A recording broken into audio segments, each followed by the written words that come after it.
In today's video, we'll be diving deep into one of the most intense and psychologically charged scenes in Final Fantasy VII, the Black Materia moment and Cloud reclaiming his agency. We'll explore how Sephiroth manipulates Cloud through the Black Materia, driving him into a trance-like state, where he loses control. We'll analyze how this scene marks a crucial turning point in Cloud's journey, highlighting themes of identity, love, and internal struggle for self-control. Like, come on!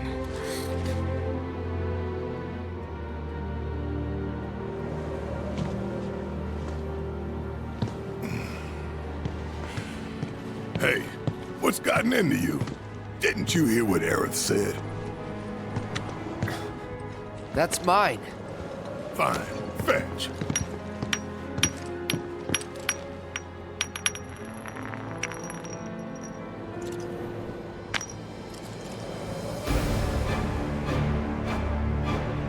Sephiroth. Huh? Cloud's fixation on the Black Materia can be attributed to the external and internal influence of Sephiroth and Jenova. The Materia has a mysterious power that Cloud is beginning to obsess over, and it's clear from his actions that it's not just a physical object that draws him in, it's the psychological grip it has on him. The red glow inside the Black Materia could represent the chaos and destruction it brings, which seems to resonate with Cloud's fractured identity.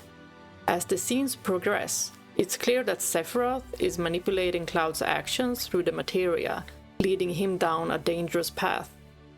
Barrett notices Cloud's odd behavior and approaches him. He tries to snap Cloud out of it, but Cloud doesn't even acknowledge him. This is one of the clearest signs that Cloud is mentally disengaged from the world around him, as if he is slipping into a trance-like state. At this point, Cloud's fixation on the Black Materia and the power it holds seems to override his usual sense of awareness or connection to his friends.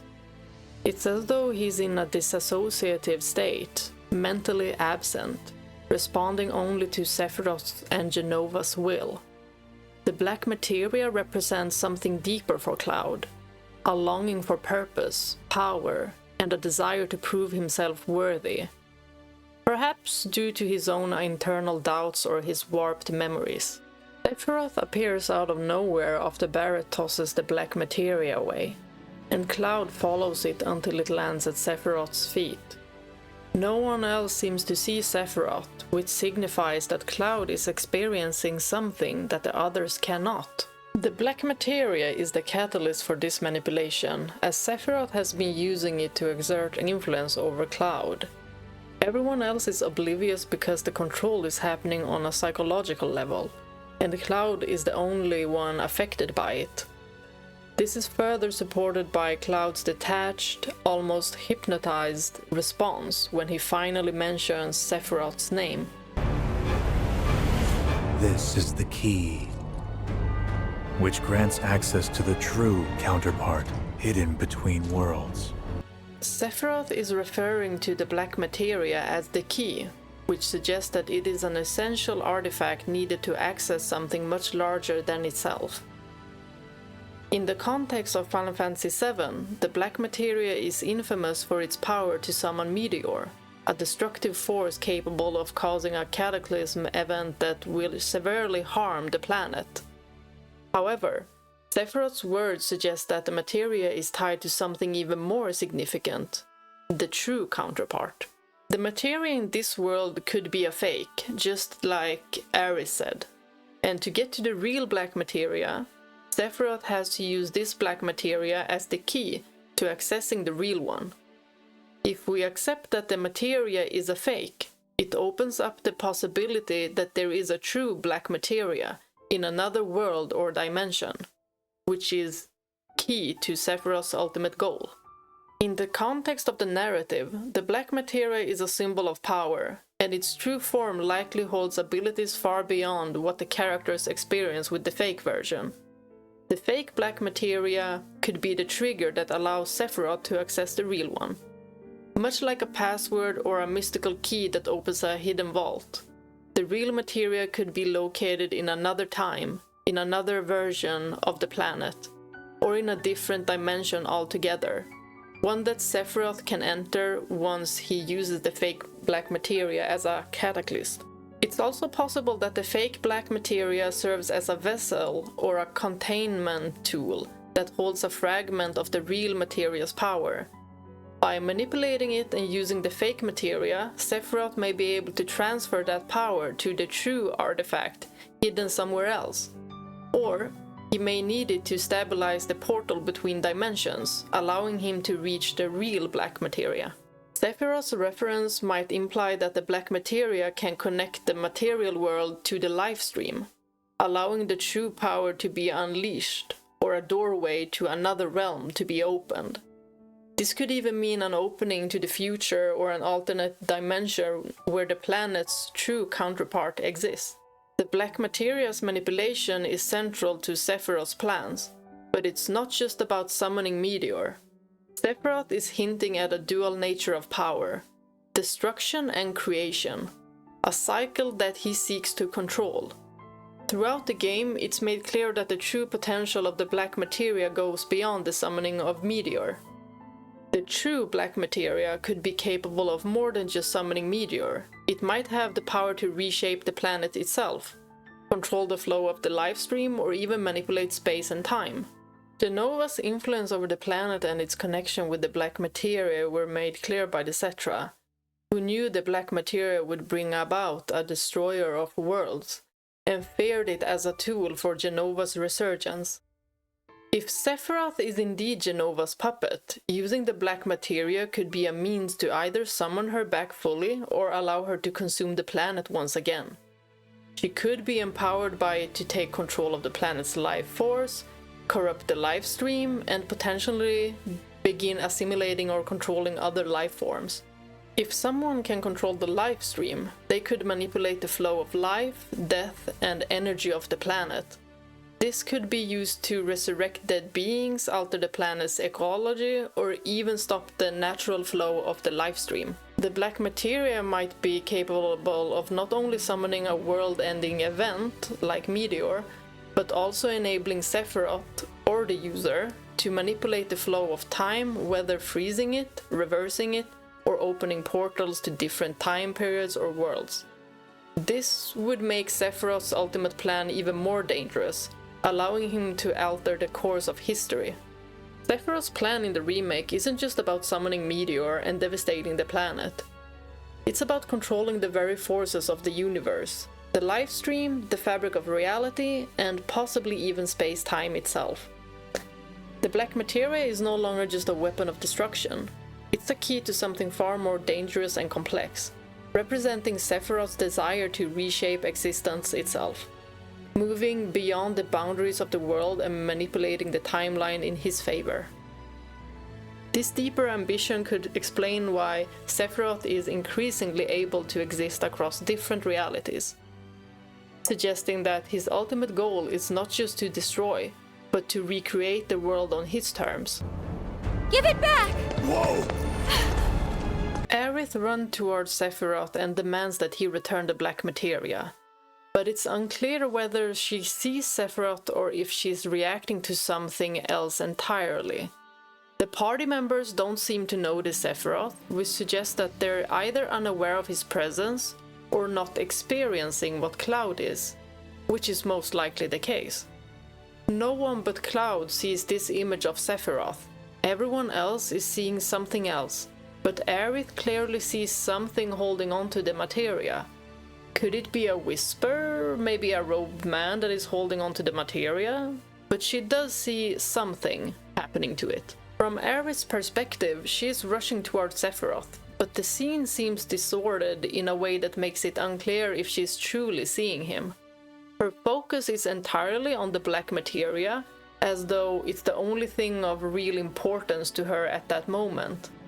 Maybe what she's seeing is a whisper, or what could be happening here is that Aerith is interacting with a force tied to the black materia itself.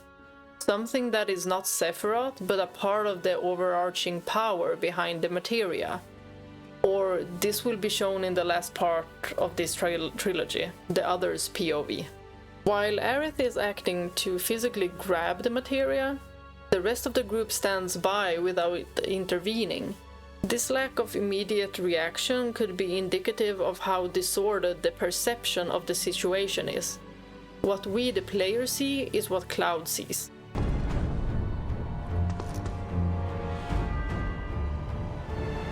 At last, the time has come.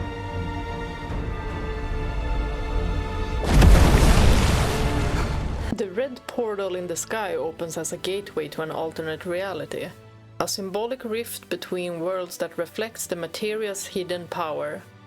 The whispers emerging from the portal serve as the enforcers of fate, representing the planet's will. The manipulation of Cloud and the image of Sephiroth that he sees is deeply intertwined with Genova's influence and the Black Materia's power. Genova, as an entity, is a being from beyond the planet. She is not native to the planet, and her presence on the planet is one of the main sources of corruption and destruction.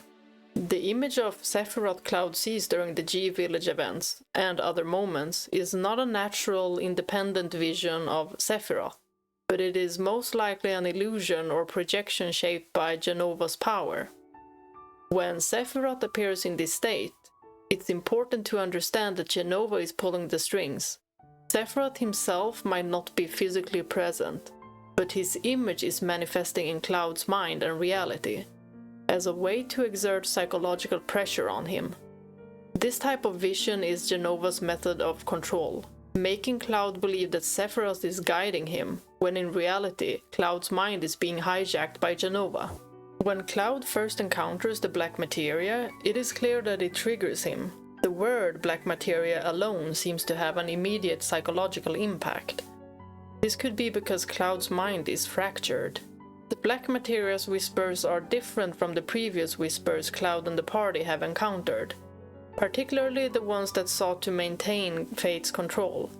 The whispers that emerge from the Black Materia seem different because they do not serve the planet's will. Instead, they might embody the Geese spirits, which are motivated by vengeance and rage rather than the natural balance of the planet. This subtle shift means that these whispers are more chaotic and destructive, representing a force that is bent on breaking the natural flow of the planet's fate.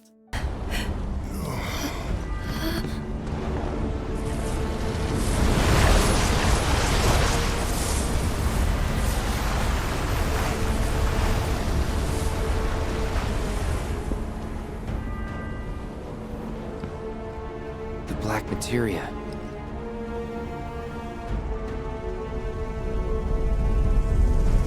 What in the world is going on? Could it be? Has it finally begun? On the surface, it may seem that everyone is seeing the same phenomenon, the red rift in the sky, the emergence of the whispers, and the ominous presence of Sephiroth. But the characters' reactions and comments suggest different levels of understanding. In particular, Hojo's comment stands out as significant, implying that he may know more about what is happening than we first realize.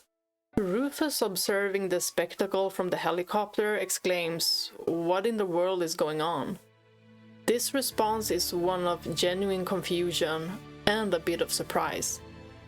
Rufus is clearly witnessing something unprecedented and disturbing, as his tone conveys his lack of understanding. If it would have been only the whispers, he wouldn't be as surprised, since this is not the first time he has seen whispers. And even the first time he saw the whispers, he didn't make such a fuss about it, like what he's seeing now. Hojo's response to the scene is starkly different from Rufus. He chuckles and says, "Could it be? Has it finally begun?" This line suggests that Hojo is not surprised at all by what's happening.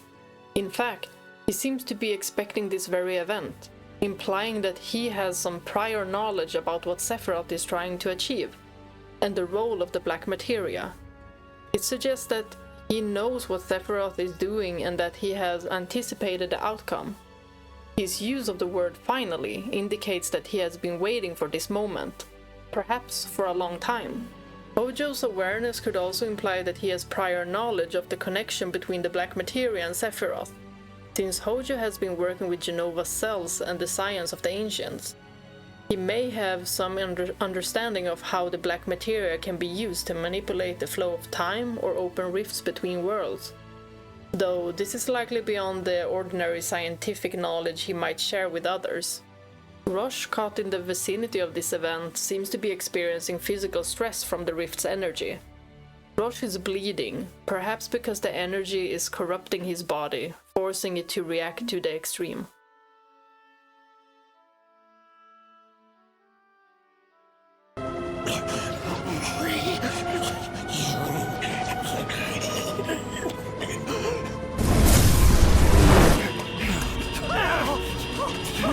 We're losing altitude, sir! And fast! Get us clear!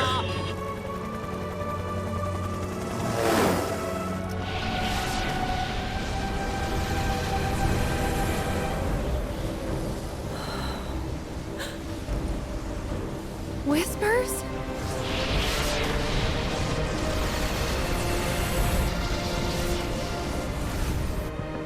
No. Sephiroth. In the scene, Aerith is surprised to see the Whispers, looking at them as they move past her. This indicates that she is seeing something different from what Cloud and the player have seen. This also suggests that she did not see the Whispers emerge from the black materia, which was happening earlier in the scene. When Sephiroth raises the black materia and it begins to glow, Cloud and the player can see the Whispers emerging from the black materia and swirling around Sephiroth. However, Aerith and the rest of the party are not shown reacting to the Whispers at that moment. It's only when the Whisper passes Aerith that she expresses her surprise, indicating that this is the first time she's seeing them in this scene. Throughout the game, Cloud has shown signs of being tied to multiple realities, which might explain why he can perceive things that others cannot. This connection to different versions of reality is hinted at in several places. When Cloud goes to sleep at the Gold Saucer, he transitions into a different world where he sees a version of himself in a coma, likely in the Terrier world, which we have theorized to be one of the many alternate worlds. This shows that Cloud can shift between worlds even when he's in a passive or in unconscious state. This makes him a bridge between worlds, allowing him to experience both realities simultaneously. This shift suggests Cloud's unique ability to see and navigate between parallel timelines and dimensions, as well as in the ending by the Bronco, where he can clearly see the rift in the sky and Aerith, but nobody else sees what he sees. Liminality refers to the state of being in between two states of existence. Cloud can be seen as a liminal being, existing between multiple worlds, timelines, or versions of himself. This existential positioning allows him to perceive the Whispers, which represent the tearing of the fabric between worlds, but others, grounded in a single reality, cannot. It's also worth noting that Cloud's actions have always been a catalyst for major events in the game. Whether he knows it or not, Cloud is often the key to unlocking or changing the course of events. His connection to the black materia and Sephiroth's schemes may be causing reality to tear, and the Whispers could be the result of this collision of worlds. The fact that Cloud can see them might be directly tied to his pivotal role in altering fate. A theory is that Cloud might be the catalyst for the merging of worlds, and his ability to perceive the Whispers is because he is the nexus point for these realities intersecting. The others are not able to see it because they are not in the same critical position that Cloud occupies. In the scene where Cloud bumps into Aerith and says, "No, Sephiroth," the line, combined with his physical movement, is a clear indication that Cloud is slipping deeper into a puppet-like state under Sephiroth's influence. When Cloud bumps into Aerith, it's a subtle but powerful visual cue of his emotional detachment. Cloud doesn't register her presence in the way he would if he were fully in control. Normally, a character would show some recognition or reaction to another person physically bumping into them. But Cloud remains distant and unresponsive. The action is so disconnected that it's as though Cloud is in automatic mode, as if his physical body is moving, but his true self is disassociated from his surroundings. Cloud's psychological struggles throughout Final Fantasy VII have always been tied to his identity and his connection to Sephiroth through the experiments done by Hojo. His inability to fully understand his past and his role in the world has led him to be highly impressionable. As a result, Sephiroth and Jenova's ability to influence him is heightened.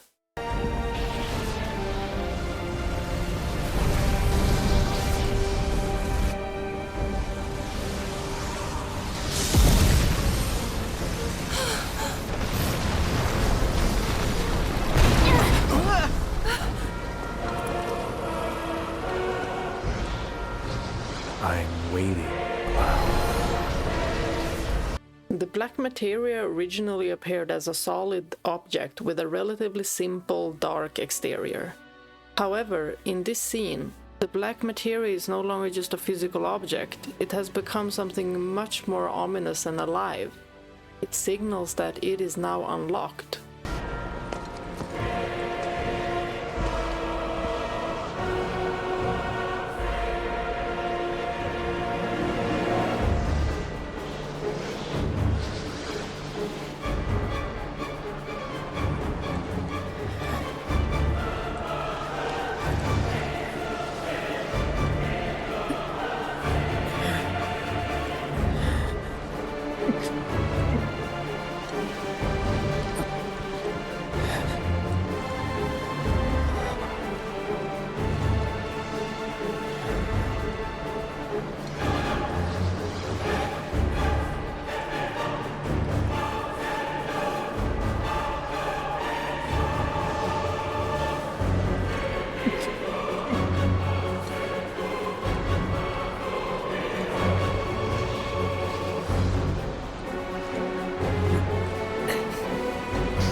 The player gains control of Cloud, it becomes clear that Cloud cannot turn back. Even if the player tries to direct Cloud elsewhere, his body moves towards Sephiroth, as though he is being forced to walk toward him, illustrating the loss of Cloud's free will. This is a key part of the scene's symbolism. The fact that Cloud's actions are no longer in the hands of the player is a direct reflection of his mental and emotional state. In games, players usually have full control over a character's actions, but in this instance, Cloud becomes a puppet. No matter how hard the player tries to make him turn back, Cloud continues to walk forward towards Sephiroth. This absence of control breaks the illusion of choice in a game, paralleling Cloud's loss of free will in this moment. He is being controlled by Sephiroth, representing his gradual surrender to Sephiroth's power. The loss of agency highlights Cloud's psychological decline. He is no longer acting according to his own desires or motivations, but is instead puppeteered by Sephiroth. Cloud's desperation and unwillingness to fight is seen through his unresponsive actions.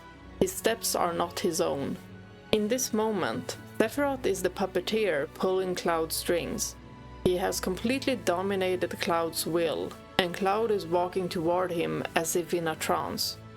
This loss of agency underscores Sephiroth's power over Cloud, as Sephiroth's influence has overridden Cloud's autonomy.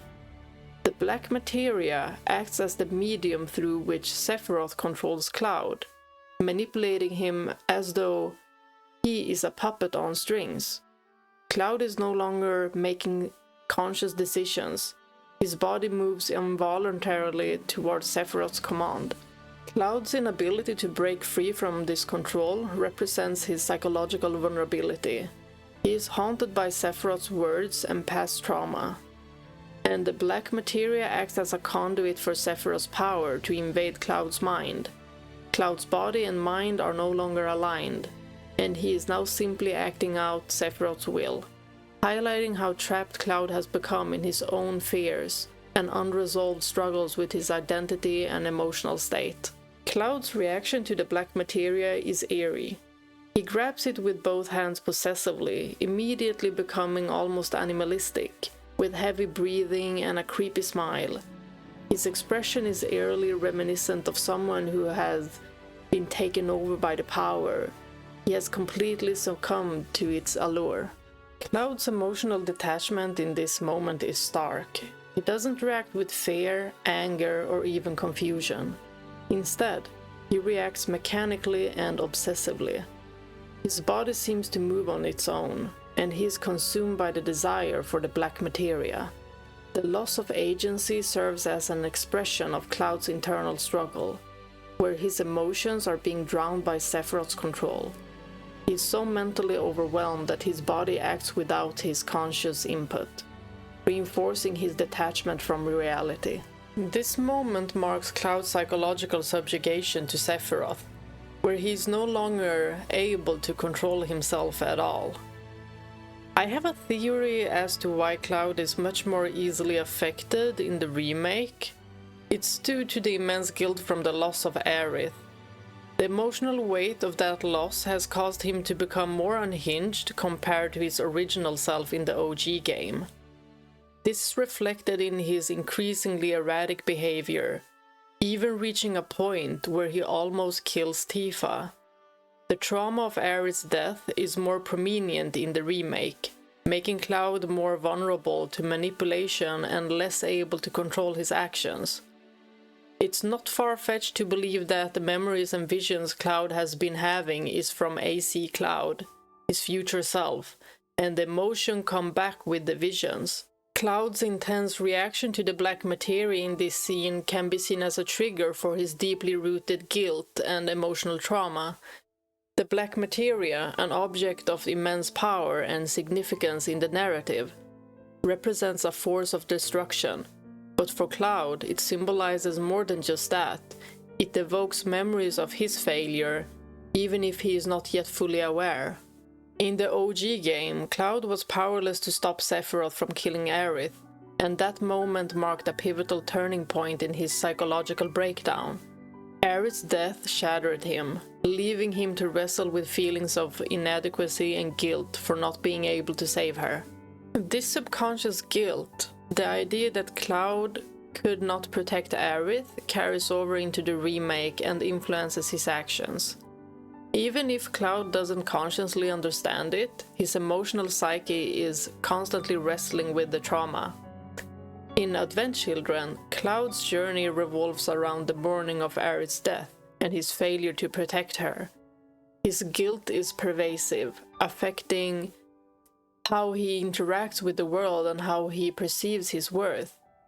The black materia represents this failure, a manifestation of his trauma, and when he comes into contact with it, it acts as a trigger, calling him back to those painful memories. His subconscious recognizes the significance of the materia, as it was linked to Aerith's death in the original timeline, and thus it is a symbol of his failure. This is a psychological vulnerability that Sephiroth exploits, using the materia to manipulate Cloud. In the remake, Cloud's visions of Aerith further amplify his emotional turmoil.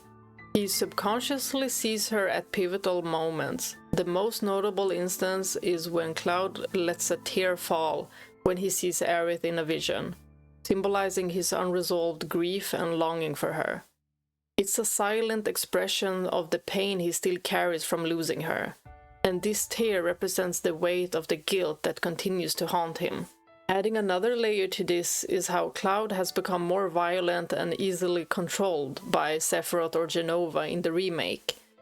Cloud's psychological deterioration is more evident in moments like the Gongaga reactor scene, where he almost kills Tifa, an action that never occurred in the original game.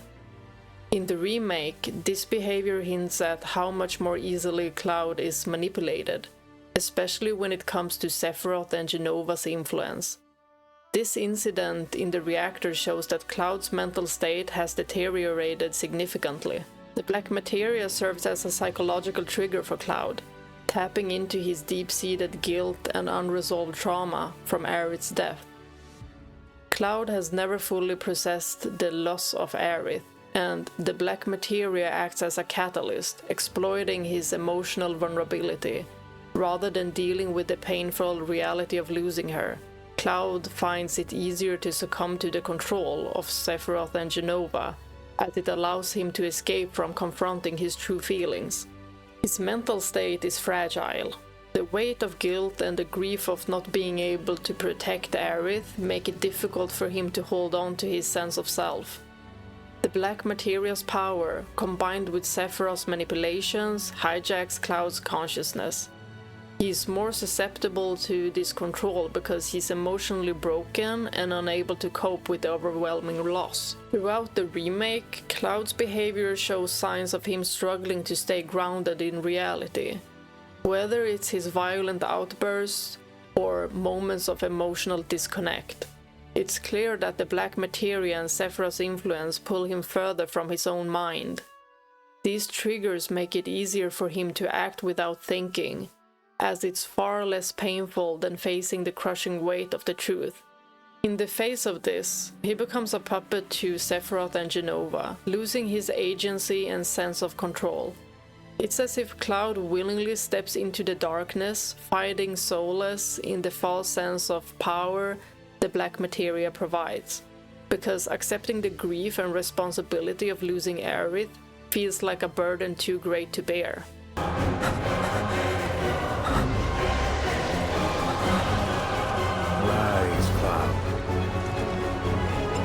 When Sephiroth says, "Rise, Cloud," it is clear that he views Cloud as nothing more than a tool to fulfill his own ambitions. His words are not only a command, but a sign of his complete domination over Cloud's will. Sephiroth's smug and self-assured smile reflects his confidence that Cloud has already been overtaken by the black materia's power, and he is merely waiting for the final step. The act of Sephiroth letting the black materia drop and allowing Cloud to pick it up is a calculated move. It's not just about Cloud physically taking the materia, it's about cementing his psychological submission to Sephiroth. Cloud's expression of awe and obedience, almost like a child being drawn to their parents' commands, demonstrates how Sephiroth has reduced Cloud to a puppet, further exploiting his emotional instability. Sephiroth may need Cloud to physically interact with the materia to activate its power, perhaps to unlock its full potential or to trigger some event that requires Cloud's involvement. This could involve Cloud unknowingly binding himself to the power of the materia through his actions. By letting Cloud hold the materia and then deliver it to him, Sephiroth might be binding Cloud to the black materia's fate and ensuring that its power is unleashed in the way Sephiroth desires. Cloud's handoff of the materia could be the final act needed to synchronize, setting the stage for Sephiroth's plan to succeed. Sephiroth's awareness of Cloud's ability to shift between worlds and experience visions of the future is crucial to understanding his manipulation of Cloud and the larger role Cloud plays in Sephiroth's plans. In Final Fantasy VII Remake and Rebirth narratives, we see a deepening of Cloud's connection to something beyond his normal self. The remake has expanded on these metaphysical ideas, particularly showing how Cloud, whether he realizes it or not, experiences a more fluid relationship with reality and time. This aligns with the theory that Cloud is a unique conduit between worlds, someone who can sense, witness, and even influence the transitions or shifts between them.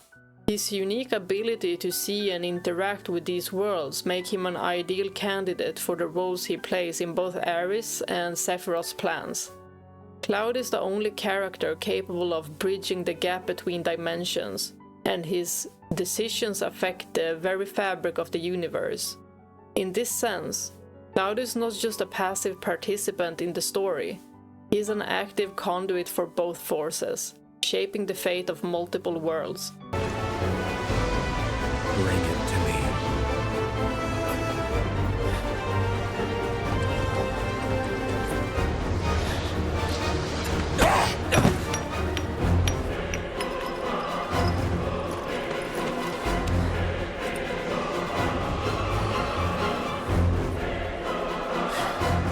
Aerith, please. Cloud! Snap out of it! Yes, Cloud. Snap out of it.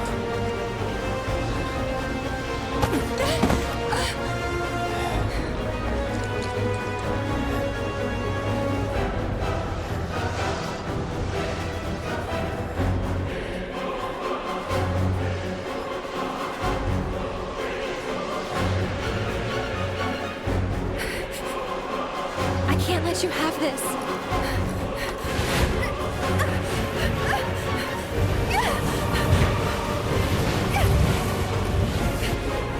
If she won't give it to us, we must take it.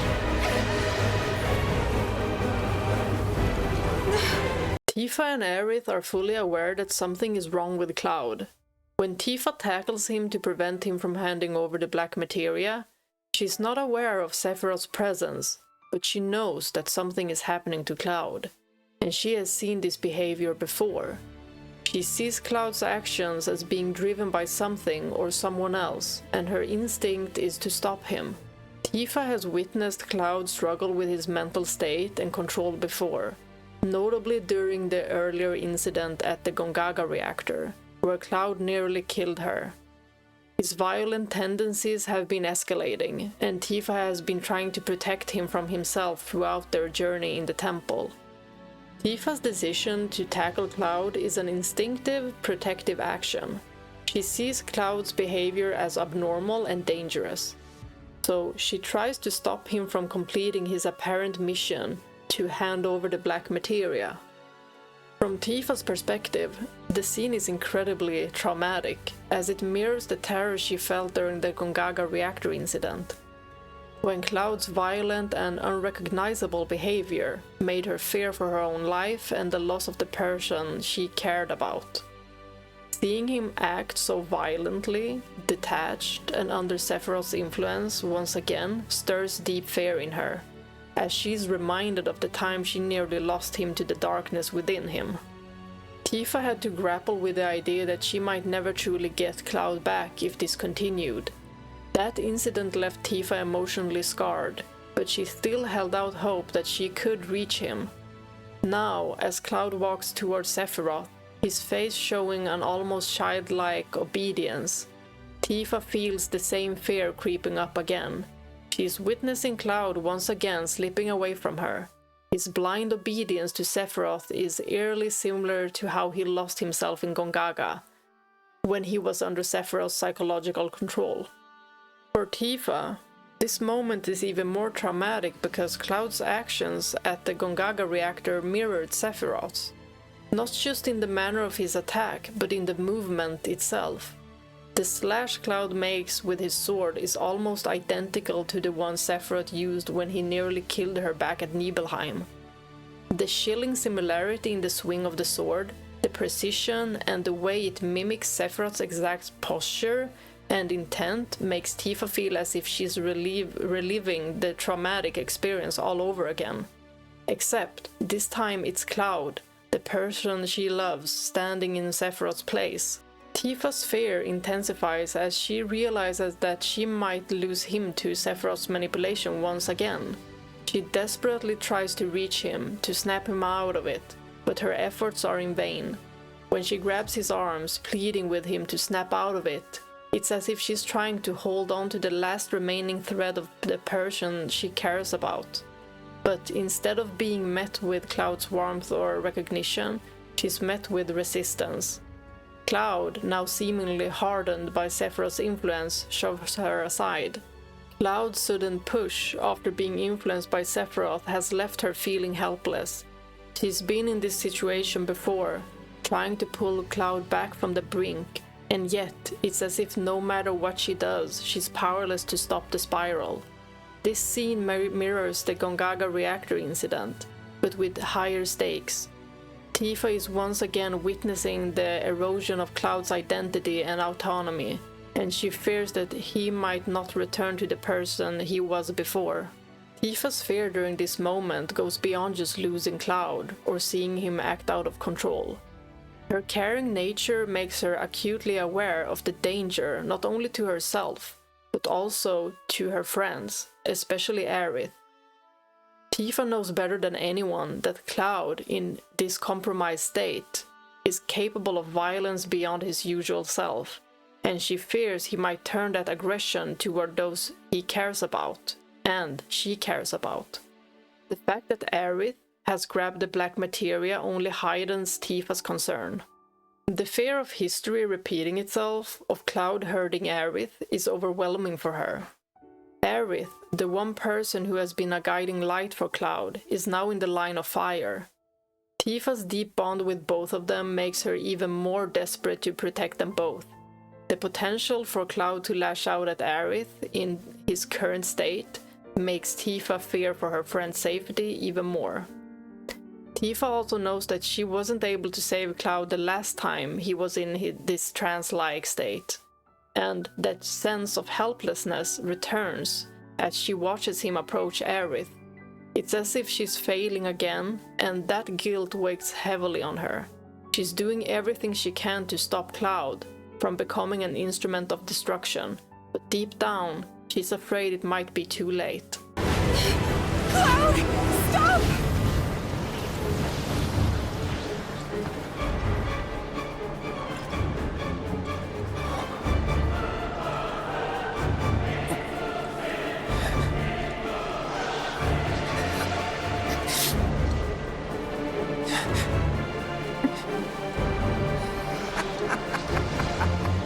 Aerith!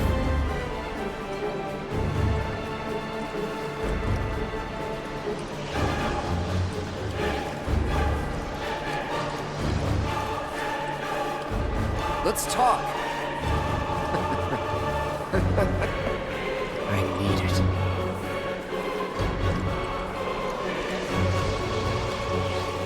Aerith.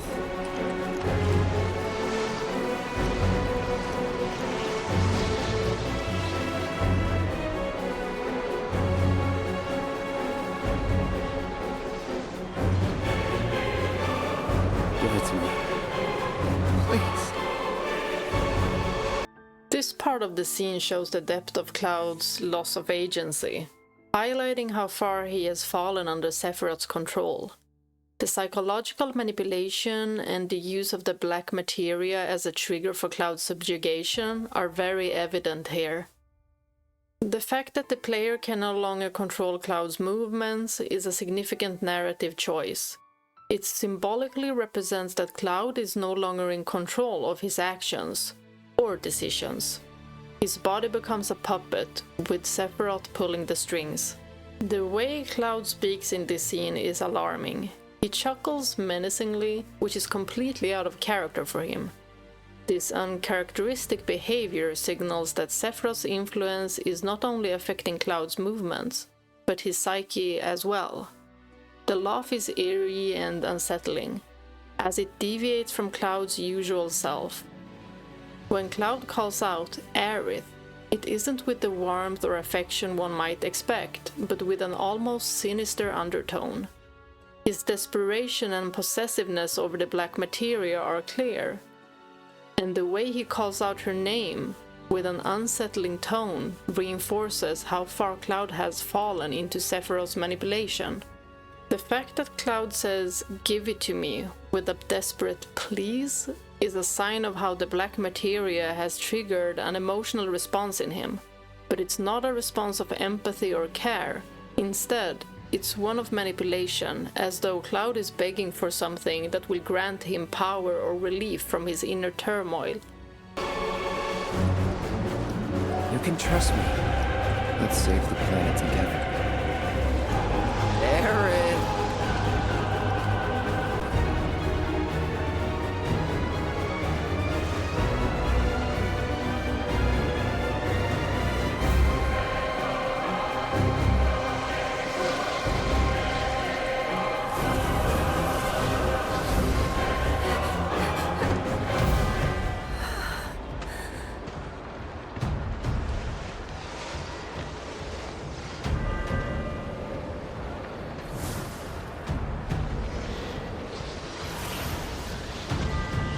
The orb. Aerith.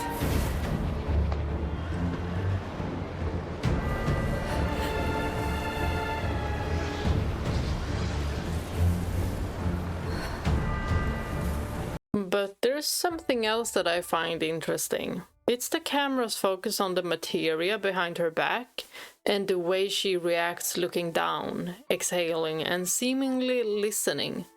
Suggests that she might be receiving guidance or a warning.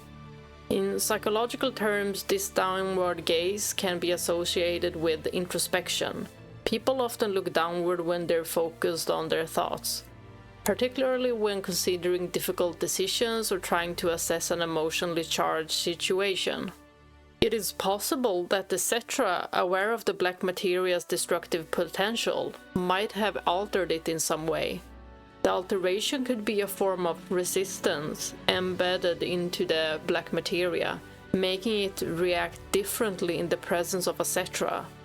Aerith's sensitivity to the planet's will may trigger something dormant within the materia, a safeguard, a warning, or perhaps a message from the livestream itself, or the Cetra.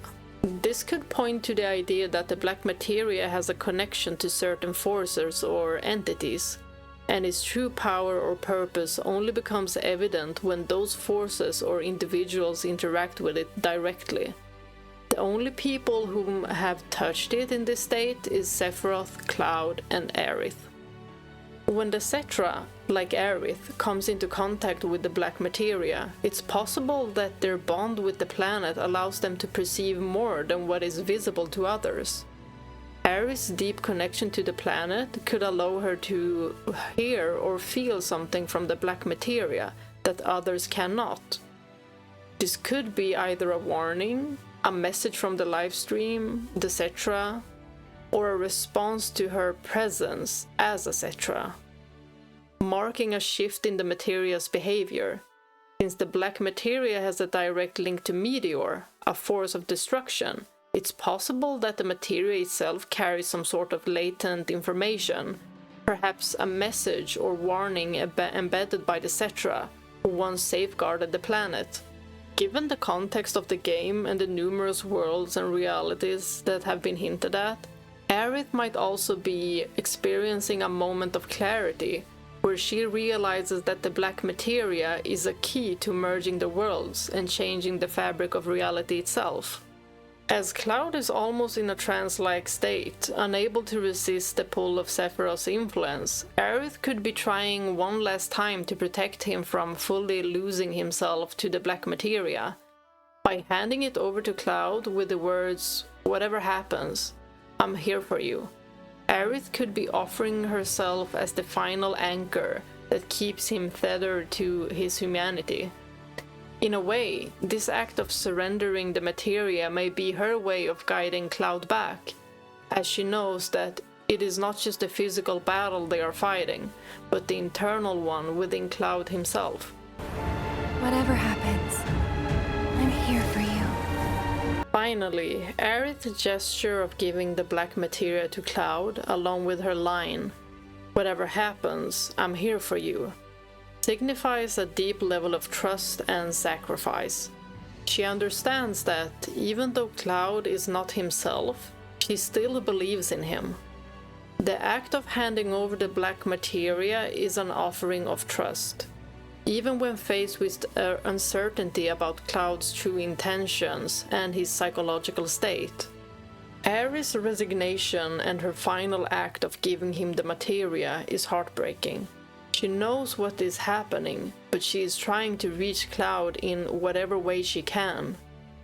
Her determination to save him is touching, but also tragic because it shows that even with all the love and support she can give, she's powerless against the forces controlling him.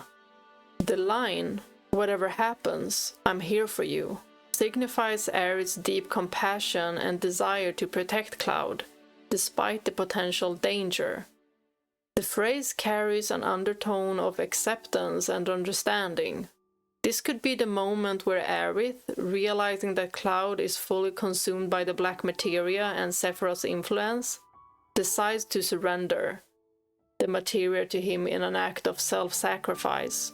By doing so, she might be making a conscious choice to give Cloud the agency to decide the course of their fate, hoping that her final gesture will help him find his way, even if it leads to an irreversible path. Aerith's facial expression and demeanor show a mix of resignation and resolution, as if she's at peace with her choice. Aerith is well aware that Cloud is deeply struggling. She knows that he is not acting as himself, and that he is being manipulated by Sephiroth. This statement could be her way of offering reassurance in a time of crisis. She wants Cloud to know that, even though he's lost in this trance-like state, she is still there for him and will stand by him, regardless of the outcome.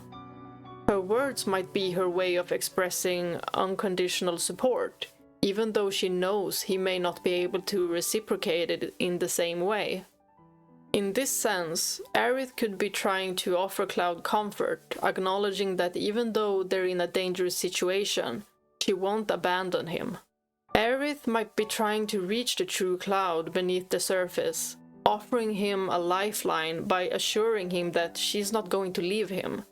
In this context, it could be a plea for Cloud to hold on to his true self, and for him to remember who he really is, despite the chaos unfolding around him. It's possible that, in this moment, Aerith senses that Cloud is on the verge of losing his identity entirely, and she's offering him the hope of redemption by reminding him that she's there for him no matter what.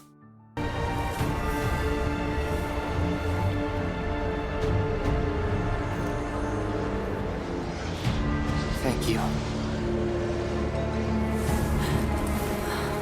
Aerith's decision to give Cloud the black materia is not made lightly. She's aware that by doing so, she's handing over a powerful and dangerous artifact to someone who is currently not in his right state of mind. Defeat is evident on her face because she realizes that, despite her efforts to reach Cloud, he may not be able to break free from Sephiroth's influence. Hope plays a big role in her actions. She might have hoped, perhaps subconsciously, that by handing him the materia, Cloud would be able to see through the manipulation and make the right choice. Instead, when Cloud immediately turns towards Sephiroth and says, "Thank you," her hope is shattered. Her face reflects the hurt of having to watch someone she cares about, someone she believed in, fall deeper into a state of emotional disarray. This automatic reaction of turning to Sephiroth without hesitation signifies how deeply Cloud is under Sephiroth's and Genova's control. For Aerith, this lack of realization on Cloud's part is devastating.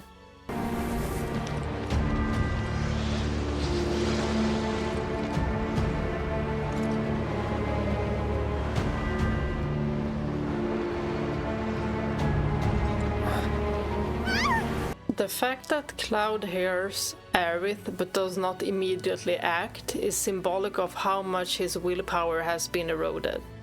His body reacts to the sounds of Aerith's struggle, but his mind is not fully in command. The disconnect between his physical reactions and mental control shows that Cloud is not himself in this moment still. Sephiroth's influence has subdued his agency and his ability to make decisions based on his own instincts. When Cloud looks back at Aerith, it's as if his body responds to her distress, but his mind is still under Sephiroth's control. Cloud's eyes briefly glance toward Aerith, but the expression is empty, He doesn't seem to recognize the urgency of the situation or the immediate danger she is in. The momentary reaction to turn around is out of instinct, but his lack of follow-through, he doesn't rush toward her, reveals that he is not fully in control, because he would do this for all of his friends. The fact that Cloud is physically reacting, he turns around, hears Aerith's cries, and still does nothing, is one of the most unsettling aspects of this scene. It shows how far Sephiroth's control has gone in terms of disconnecting Cloud from his own humanity. Cloud's body might react to Aerith's distress, but his mind is completely disengaged from the reality of the situation. Cloud is caught in a tug-of-war between Sephiroth's influence and his innate desire to protect those he loves. This inner conflict is apparent as Cloud looks back at Aerith struggling against the whispers. As the camera shifts back to Aerith, we see her trying desperately to fend off the whispers that are attacking her. Her waving arms and struggling feet convey how close she is to falling, and the danger she is in is palpable. The camera focuses on her feet, signaling that she is about to lose her grip. And Cloud is the only one who could save her, but he doesn't act. The urgency in the scene is clear. Aerith is on the brink of falling, and Cloud is not there to help her.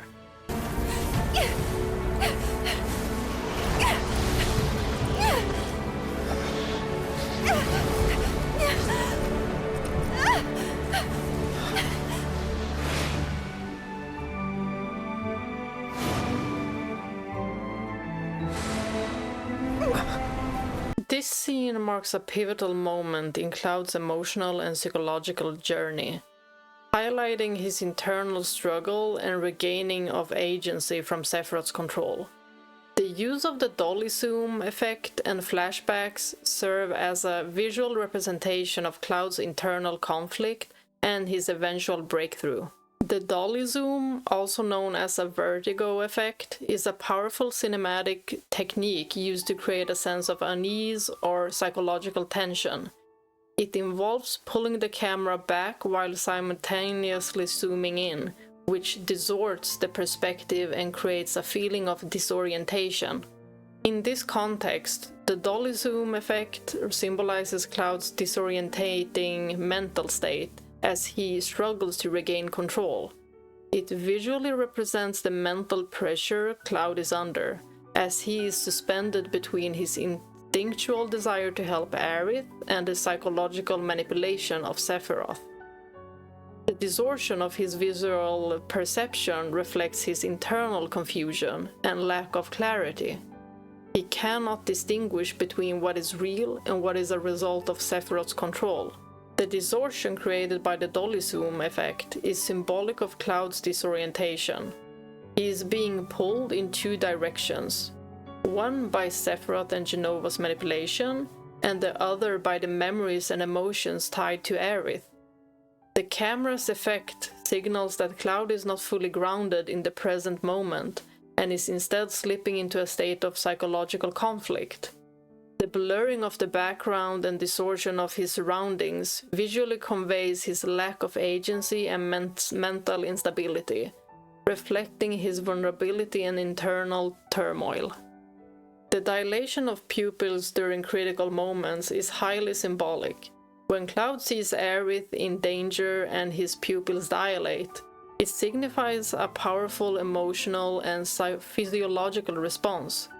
This reaction is triggered by the intense emotions he feels, fear for her safety, the surge of protective instincts, and the deep connection he shares with her. The dilation of his pupils is a visual cue to the audience that something significant is happening internally for Cloud. It's a moment where his emotions are heightened and his body is preparing for immediate action. The memory of his first meeting with Aerith, which floods his mind, triggers this response, underscoring the importance of their bond. By highlighting dilated pupils, creators can enhance the emotional impact of a scene. This small but significant detail can convey a range of emotions, from fear and surprise to love and deep concentration. It's a subtle yet powerful way to show what a character is feeling without the need for words. The brain prioritizes attention to important stimuli, such as loved one in danger. The dilation of pupils is a part of this focused attention, allowing Cloud to concentrate fully on Aerith and the immediate threat. Cloud recalls his first meeting with Aerith, highlights the strength of their emotional bond. This memory serves as a powerful trigger, reinforcing his will to protect her. The sight of Aerith in danger acts as a powerful emotional trigger for Cloud. This triggers the recall of a core memory, his first meeting with Aerith. The flashback that begins to play is significant because it marks the pivotal moment when Cloud reconnects with his emotions and his true sense of self.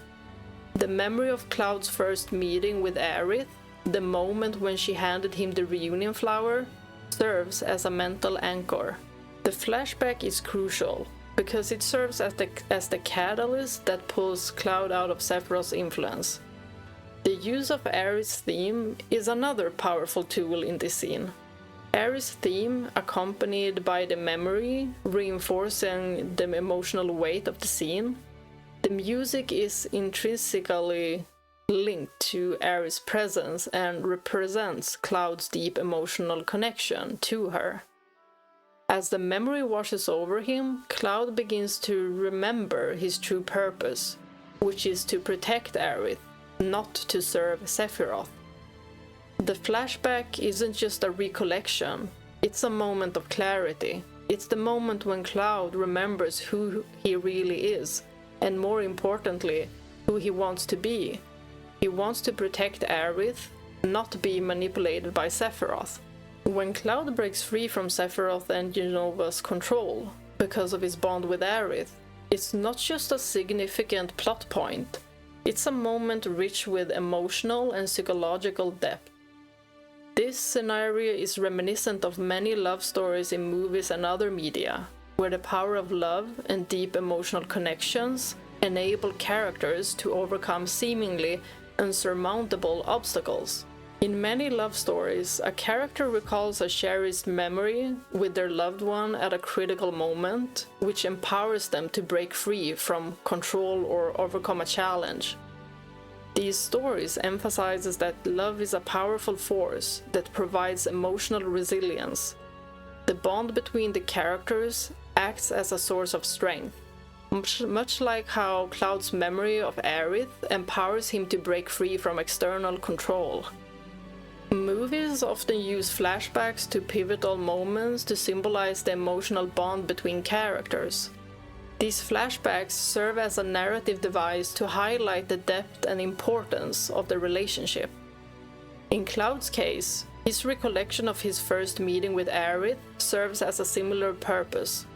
This memory underscores the significance of their connection and the emotional impact it has on Cloud, giving him the strength to break free from Sephiroth and Jenova's control. Emotional music often underscores these critical moments, enhancing their impact and resonance with the audience. In Cloud's case, Aerith's theme soundtrack plays during the memory recollection, reinforcing the emotional weight of the moment. The music deepens the connection felt by both Cloud and the audience, making the scene more poignant and powerful. This use of music is common in film and series to evoke strong emotional responses and highlight the significance of the moment. The contrast between his response to Tifa's danger and Aerith's highlight the different ways Cloud's deep emotional connections influence his actions, as well as the strength of the bond he shares. Back at the Gongaga reactor, Tifa tries to reassure Cloud in that moment, but Cloud's inner turmoil prevents him from recognizing her, and he is instead manipulated into believing Sephiroth's lies. Sephiroth preys on Cloud's insecurities, causing him to see Tifa not as his ally but as someone untrustworthy. His mental fog and emotional pain block his ability to recognize reality, leading to violent actions against Tifa, Despite her best efforts, Tifa cannot break through to Cloud. From Tifa's perspective, trying to reach someone you deeply care about, especially when they are struggling with intense inner turmoil, is one of the most frustrating and heartbreaking experiences. Tifa, who is emotionally reserved and not always comfortable expressing her feelings, faces an even greater challenge in this moment. Her attempts to reassure Cloud fall on deaf ears because Cloud is not himself. In real life, many of us find ourselves in situations where we try to help someone we care about deeply, but despite our best efforts, our words and actions don't seem to reach them. It's an incredibly frustrating and heartbreaking experience to care deeply about someone, to see them struggling, and yet feel completely powerless to help. It's like speaking to someone who is standing behind a wall, where no matter how loudly we shout or how passionately we speak, the message doesn't get through. It's a form of emotional exhaustion where, after repeated attempts, we start to question ourselves. Are we doing something wrong?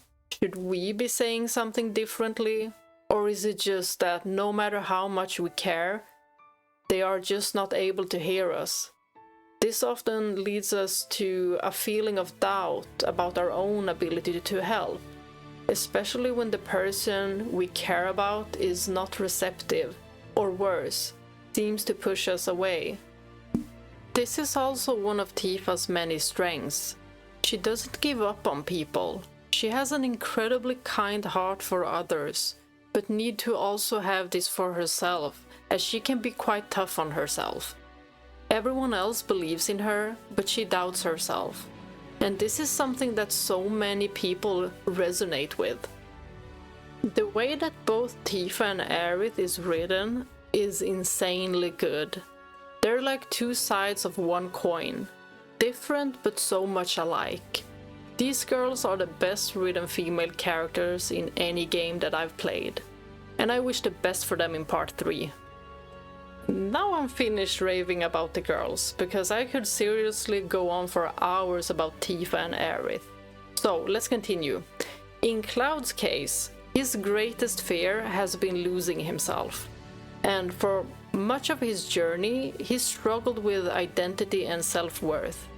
When Aerith's memory pulls Cloud back, it serves as a reconnection to his true self. The symbolism of love conquering fear is a theme deeply rooted in storytelling, because it shows the power of human connection.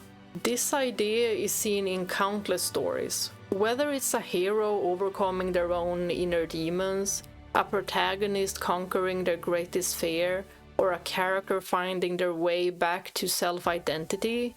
Love is often presented as the key to overcoming the most profound psychological and emotional obstacles.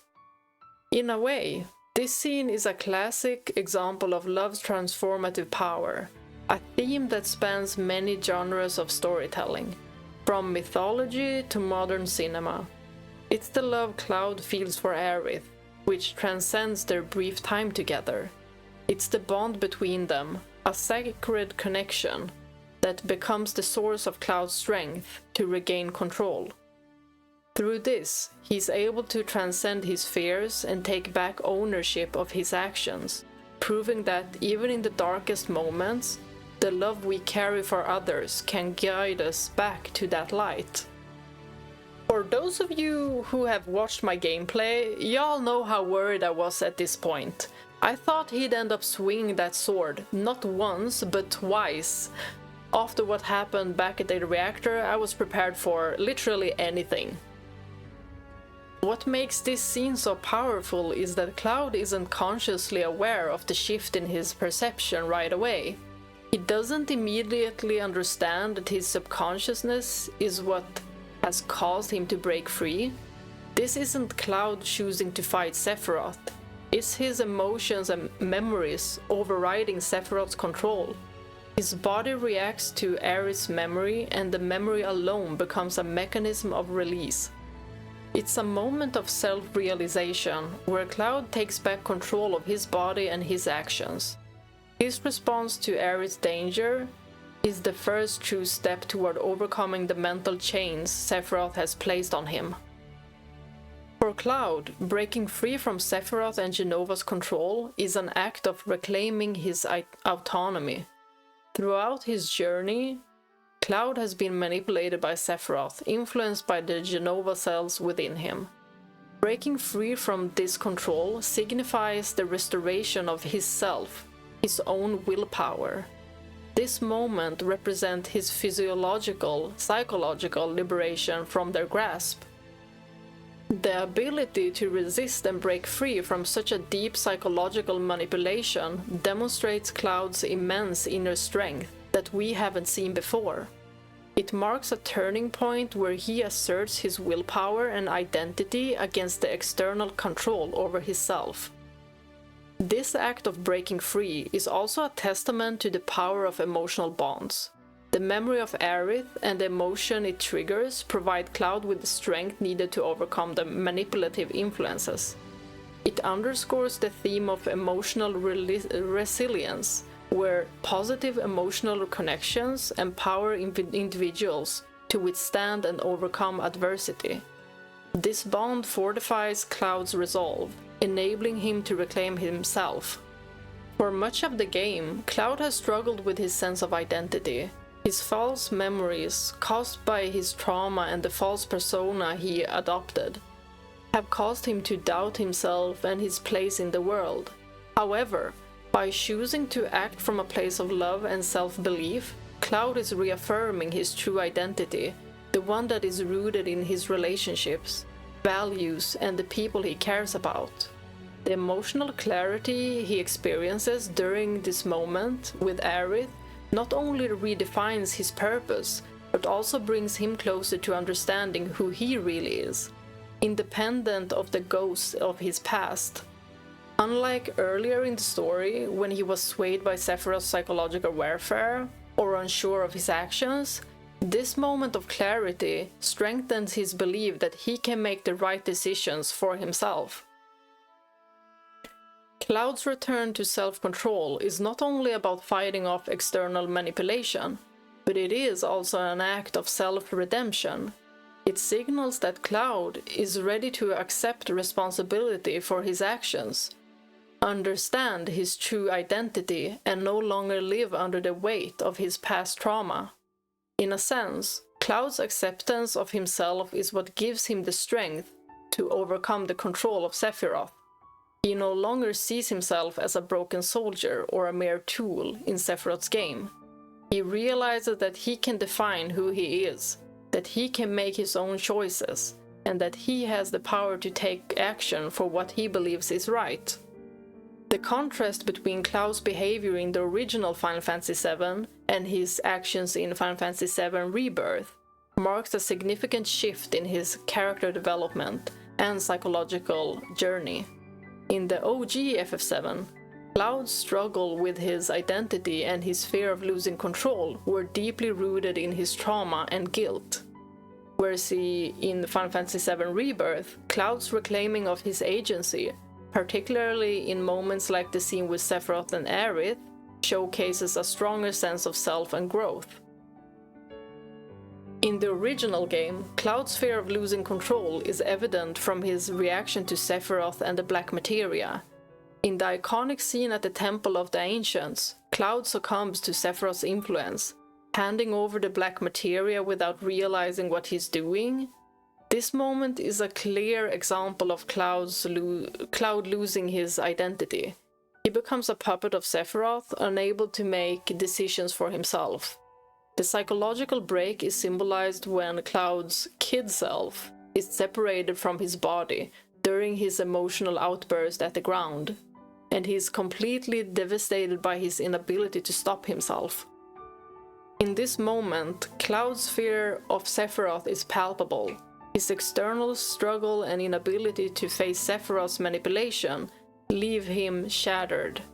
It's only Aerith's calming voice in the sleeping forest that reassures Cloud, telling him it's okay to focus on himself. However, This brief moment of reassurance is fleeting, as Cloud's sense of self remains fractured, and he is still plagued by the fear of losing control. His fear of being manipulated once again by Sephiroth is paralyzing to him, and Cloud is so afraid of falling under Sephiroth's control that he hesitates to act, particularly when it comes to saving Aerith from certain danger. In Final Fantasy VII Rebirth, Cloud's fear of losing himself still exists, but the stakes and his emotional growth have evolved. By the time the events of Rebirth unfold, Cloud has gone through significant personal development. In the scene we've been analyzing, Cloud regains control of his actions, choosing to break free from Sephiroth's manipulation and save Aerith, and a moment of clarity that contrasts sharply with his behavior in the OG. The love Cloud has for Aerith is stronger than the psychological manipulation Sephiroth wields. Where Cloud in the OG was too consumed by his trauma, fear, and confusion to resist Sephiroth's influence, Cloud in Rebirth has started to heal. While the OG Cloud was in fear and was convinced that he might lose himself again, Rebirth Cloud begins to believe that he can act with purpose and clarity, especially when it comes to protecting those he loves. This transformation marks a significant growth in his identity. Cloud in Rebirth is still vulnerable, but his connection with Aerith, his ability to recognize his own feelings and act on them, becomes his strength. The shift from Cloud's inability to act in the OG to his decisive action in Rebirth shows the depths of his growth. It highlights the journey of self-empowerment Cloud has gone through. Where he once relied on others to save him, he now saves himself. In OG Final Fantasy VII, during Aerith's prayer, Cloud is overwhelmed by Sephiroth's control and the influence of Jenova, causing him to lose control and almost harm Aerith. This moment highlights Cloud's fragmented identity and psychological vulnerability as he succumbs to Sephiroth's manipulation, despite his connection to Aerith. His lack of agency and fear of losing himself are key themes, and the intervention of the others is needed to stop him. In Final Fantasy VII Rebirth, however, Cloud has grown emotionally and psychologically. During Aerith's prayer, he no longer falls prey to Sephiroth's control. Instead, he is able to regain control of himself, fighting against Sephiroth's manipulation. Aerith's influence and Cloud's belief in himself allow him to act with clarity and decisiveness, ultimately protecting Aerith and saving her from Sephiroth's attack, something he was unable to do in the OG. This scene marks Cloud's empowerment, showcasing how far he has come in reclaiming his identity and agency. Cloud's increased psychological resilience is also evident in his ability to overcome past fears, particularly the fear of losing himself again. In Rebirth, he is no longer paralyzed by his past mistakes or uncertainties. Rather, he faces the challenges ahead with a clearer sense of who he is and a renewed commitment to protecting those he cares about. This shows that Cloud has become stronger both mentally and emotionally, fully embracing his role as a leader and no longer allowing the manipulation of others to dictate his actions.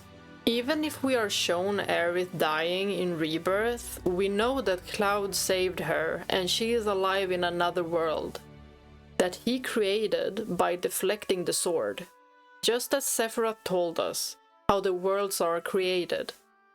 I will of course go into the ending scene much more when I eventually make a scene analysis of it when there is time. Aerith!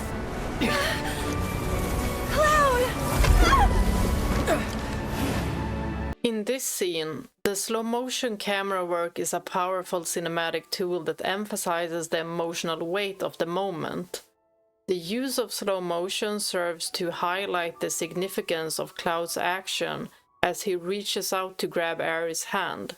It's not just about the physical act of saving her, It's about Cloud's emotional and psychological state at this moment. The camera lingers on their hands as they almost touch, underscoring the gravity of Cloud's decision to act from his own agency, no longer under the influence of Sephiroth or his inner turmoil. This scene is a reminder back to the OG where Aerith reaches out to Cloud, but also the moment Aerith reaches out to Cloud in Advent Children as well.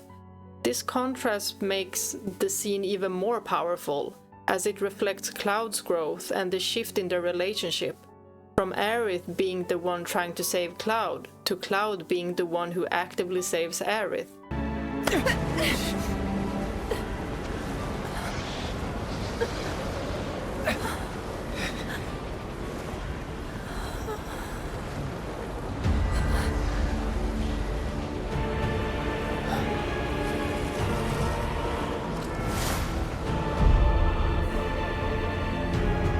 As Aerith looks up at Cloud, she's relieved to see him coming to save her. This moment is the culmination of her belief in Cloud's potential to break free from Sephiroth's control, and she's likely feeling both emotional and relieved.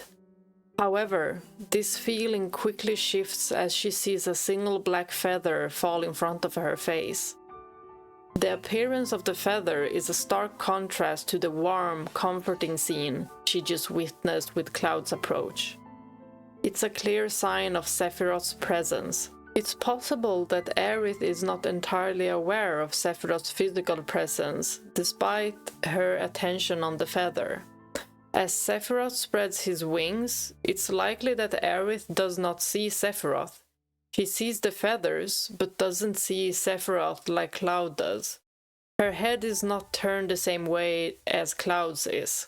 Cloud's ability to see Sephiroth and the feathers, while Aerith only notices the feathers, suggests that Cloud might have a special connection, an ability to perceive the overlapping of different worlds or realities. This ability could stem from Cloud's status as a bridge between realities. Or it's just that Aerith didn't look at Sephiroth because she didn't have to. She knew he was there because of the feathers. Aerith does, however, notice something coming towards them both when Sephiroth cuts the vine. I want to highlight how important this entire scene was for Cloud's growth and psychological victory. So I'm going to talk a bit more about him taking back the control from Sephiroth/Jenova. Breaking free from Sephiroth's control is psychologically critical for Cloud, because it represents not only a struggle for his autonomy, but also a reclamation of his identity and self-worth. Throughout the story of Final Fantasy VII, Cloud's sense of self has been heavily influenced by trauma, manipulation, and confusion about his past. His internal conflict and fractured identity make him particularly vulnerable to Sephiroth's influence. Understanding the psychological importance of Cloud breaking free from Sephiroth's control is essential to understanding his growth and development in the game. For Cloud, Sephiroth's control represents a deep psychological regression, back to the fragmented and broken state of mind that he had when he first learned the truth about himself in the OG.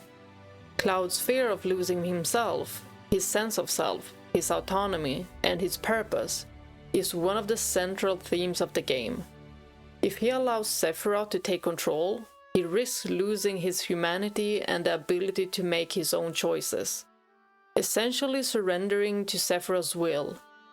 In this sense, breaking free from Sephiroth's manipulation is not just about resisting the immediate threat, but is crucial for Cloud to reclaim his mental and emotional stability.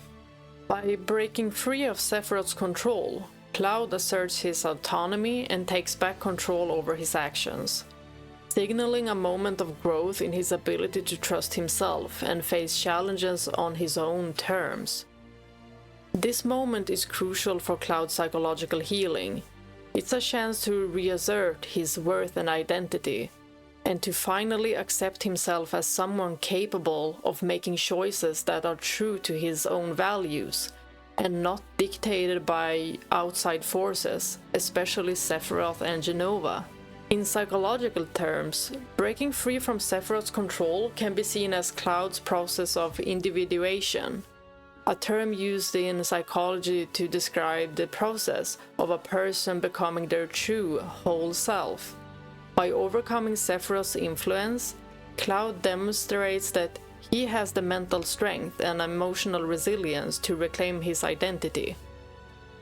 The act of resisting Sephiroth is therefore a psychological breakthrough for Cloud. It marks the moment when he chooses to stop being a passive victim of external forces and internal, and begins to actively shape his destiny. This is essential for Cloud's emotional maturity. Instead of being swayed by Sephiroth's dark influence, Cloud reaffirms that he is capable of making his own decisions and that he is not defined by the past mistakes or traumas that have haunted him. Another critical aspect of Cloud breaking free is his confrontation with his deepest fear, the fear of losing himself. This fear has been a driving force behind much of Cloud's internal struggle. The idea that Sephiroth or Jenova might control him, or that he might be forced to become something he's not, is a reflection of Cloud's terror of becoming a puppet.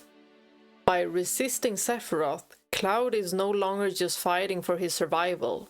He's fighting to maintain control over his own psyche. This is the psychological turning point where Cloud faces his fear and takes action to overcome it.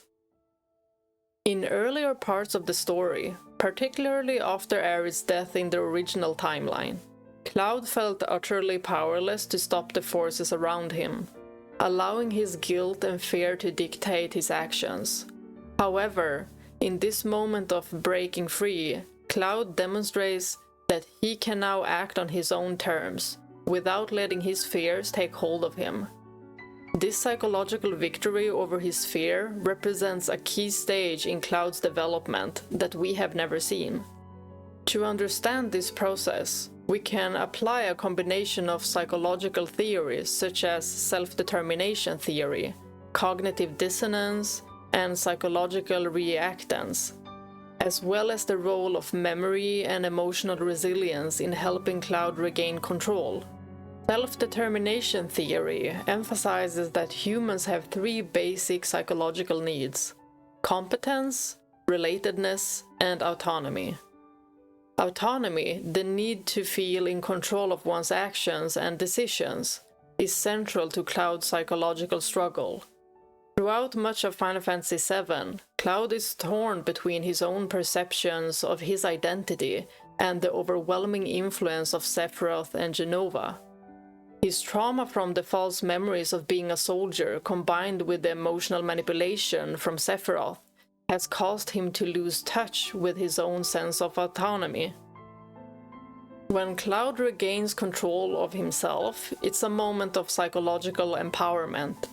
He no longer feels like a puppet of Sephiroth's designs. The black materia, which had been used as a tool of manipulation, is now his to control, signifying Cloud's reassertion of autonomy. This reclaiming of his own agency allows him to make decisions based on his true self, which is a crucial step in his psychological development. The memory of Aerith plays a vital role in this process. By recalling her and his connection to her, Cloud is actively choosing to reclaim his strength. It's his own psychological doing. This memory is not something external or imposed upon him. It's his emotional strength that brings this memory forward. He is self-generating the energy he needs to break free, choosing the love and bond he has with Aerith over the destructive manipulation of Sephiroth. Cloud's cognitive dissonance, the mental discomfort caused by holding contradictory beliefs, has been a central psychological theme throughout the game. On one hand, Cloud wants to be a hero and defend his friends, but on the other hand, his fractured identity makes him vulnerable to Sephiroth's manipulation. This creates significant internal conflict for Cloud, especially when Sephiroth plays on Cloud's insecurities and self-doubt. In Rebirth, When Cloud chooses to break free from Sephiroth's influence, he is essentially resolving this dissonance. He reconciles the two contradictory ideas. He is not Sephiroth's puppet, and he can be the hero he wants to be. This reconciliation is triggered by the memory of Aerith, because, as Cloud recalls his interactions with her, he is reminded of his true purpose: to protect the people he loves, to fight for a world worth saving. Aerith's memory helps him realign his actions with his deeper values of love and connection, and in doing so, Cloud can break free of the psychological hold Sephiroth has over him. Psychological reactance refers to the motivational state that occurs when an individual perceives their freedom of choice to be threatened. In Cloud's case, Sephiroth represents this threat by attempting to take control of his mind and will. The more Sephiroth pushes Cloud into obedience, the stronger Cloud's reactance becomes. Cloud's reaction to this manipulation is to push back, and this is where Aerith's memory becomes pivotal. Cloud's emotional attachment to Aerith acts as the counterbalance to Sephiroth's control. Instead of being passive or submissive, Cloud's connection to Aerith's love and their shared experiences empowers him to act on his own terms. This is not just a random recollection, it is Cloud's conscious choice to engage with a positive emotional stimulus, rather than the negative one Sephiroth provides. In this sense, Cloud's breaking free is his psychological reactance to Sephiroth's attempt to control him. He chooses to fight for his freedom of will, and the memory of Aerith serves as the catalyst for this choice. Aerith represents everything that Cloud values: love, trust, and the will to protect. And by choosing her memory over Sephiroth's influence, Cloud reasserts control over his action and his identity.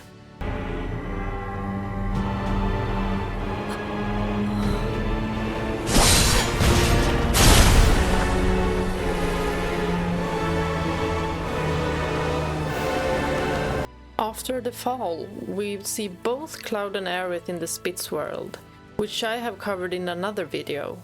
The Aerith in the Spitz world is not the Aerith from the remake, but most likely the one from the resolution scene in the first game.